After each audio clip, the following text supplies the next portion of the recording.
Hello friends, welcome to my channel rewind history.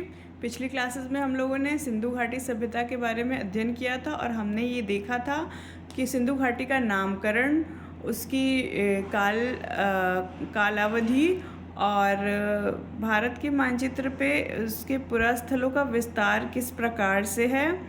साथ ही सिंधु घाटी सभ्यता की आर्थिक व्यवस्था किस प्रकार से थी, इसका अध्ययन किया था।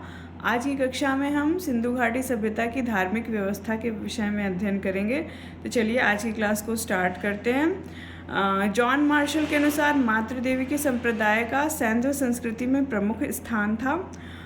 मातृदेवी की बहुत अधिक संख्या में हमें मूर्तियाँ प्राप्त हुई हैं और प्रमुख पुरास्थलों में मोहनजोदड़ो व हड़प्पा हैं। चिन्हुदड़ो से भी हमें मातृदेवी की मूर्तियाँ प्राप्त हुई हैं, जो इस बात का संकेत करती हैं कि सिंधु घाटी सभ्यता के लोग मातृदेवी की पूजा करते थे और उनकी धार्मिक आस्था मातृदेवी के प्रति थी।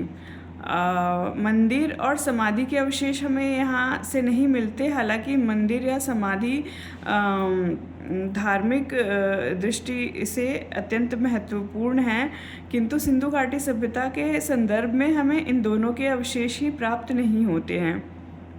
कालीबंगा से यज्ञ वेदी मिली है, जो इस बात का प्रमाण है कि यज्ञ किए जाते होंगे। कालीबंगा के साथ हमें लोथल में भी यज्ञ वेदी के प्रमाण मिलते हैं।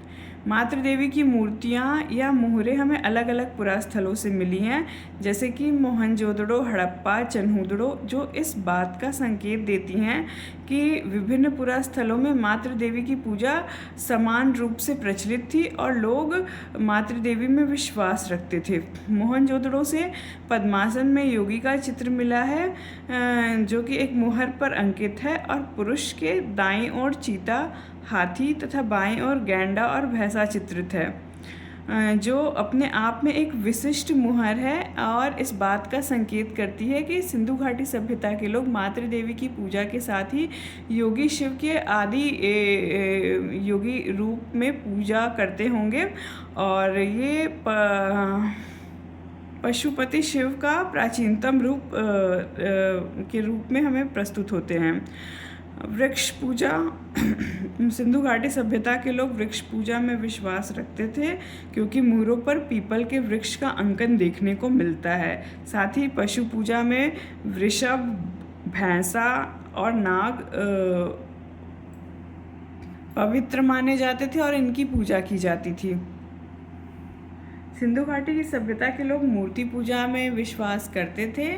ये इस बात से ही प्रमाणित हो जाता है कि हमें विभिन्न पुरास्थलों जैसे मोहनजोदड़ो, हड़प्पा और चिन्हुदड़ो से बहुतायत संख्या में मातृदेवी की मूर्तियाँ मिली हैं। साथ ही मोहनजोदड़ो से कांसे की नर्तकी की मूर्ति प्राप्त हुई है, जो तत्कालीन समय में उनकी उत्कृष्ट मूर्ति कला का प्रदर्शन करती है। हालांकि धार्मिक दृष्टिकोण से यदि हम देखें तो देवी देवताओं की मूर्तियों के साथ हमें पशु पक्षियों की मूर्ति भी मिलती है, जो इस बात का संकेत देती है कि मातृदेवी की पूजा के साथ ही प्रकृति पूजा भी वे करते थे। प्रतीक चिन्हों में उनका विश्वास था और वे प्रतीक चिन्हों की पूजा करते थे, जैसे कि स्वास्तिक और स्तंभ प्रतीकों का की वे पूजा किया करते थे और इनका अंकन हमें विभिन्न मोहरों पर देखने को मिलता है। तो इस प्रकार हम ये कह सकते हैं कि सिंधु घाटी सभ्यता के लोग धार्मिक थे, वे मातृदेवी में विश्वास करते थे, साथ ही प्रकृति पूजा में भी उनकी अनन्य श्रद्धा थी। वे वृक्ष पूजा, पशु पक्षियों की पूजा, प्रतीक चिन्हों में विश्वास रखते थे और मूर्ति पूजा में भी उनका विश्वास था। तो इस प्रकार आज हम लोगों ने सिंधु घाटी की धार्मिक व्यवस्था के विषय में अध्ययन किया। तो चलिए आज की क्लास के लिए बस इतना ही। धन्यवाद। वीडियो को लाइक कीजिए और चैनल को सब्सक्राइब कीजिए।